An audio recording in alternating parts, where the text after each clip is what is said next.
அஸ்ஸலாமு அலைக்கும். இன்றைக்கி ஸ்நாக்ஸ்க்கு வட்டலப்பம் ரெடி பண்ணிகிட்ருக்கிறேன். இதுக்கு என்னெல்லாம் தேவை அப்படின்னு பார்த்தீங்கன்னா, கரெக்டாக அந்த 1 கப் அளவுக்கு கெட்டியான தேங்காய் பால், அதே அளவுக்கு ஒரு 4-5 முட்டை உடச்சி எடுத்துக்கணும். அதே அளவுக்கு சுகரில் ஒரு 2 ஏலக்காய் போட்டு நல்லா பவுடர் பண்ணி எடுத்துக்கணும்.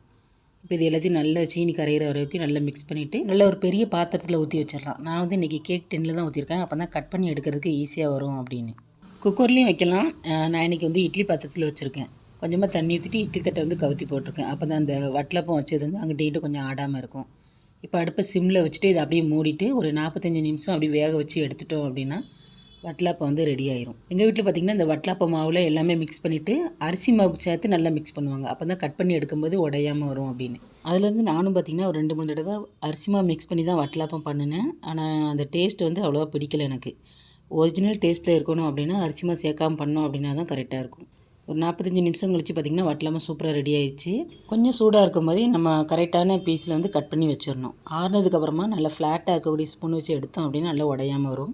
வட்டலப்பம் டேஸ்ட் எல்லாமே ரொம்பவே நல்லா இருந்தது. ஆனால் நல்லா அல்வா பீஸ் மாதிரி இன்னும் கெட்டியாக வரணும் அப்படின்னா இன்னும் கொஞ்சம் கெட்டியான தேங்காய் பாலில் ஊற்றி பண்ணால் சூப்பராக இருக்கும்.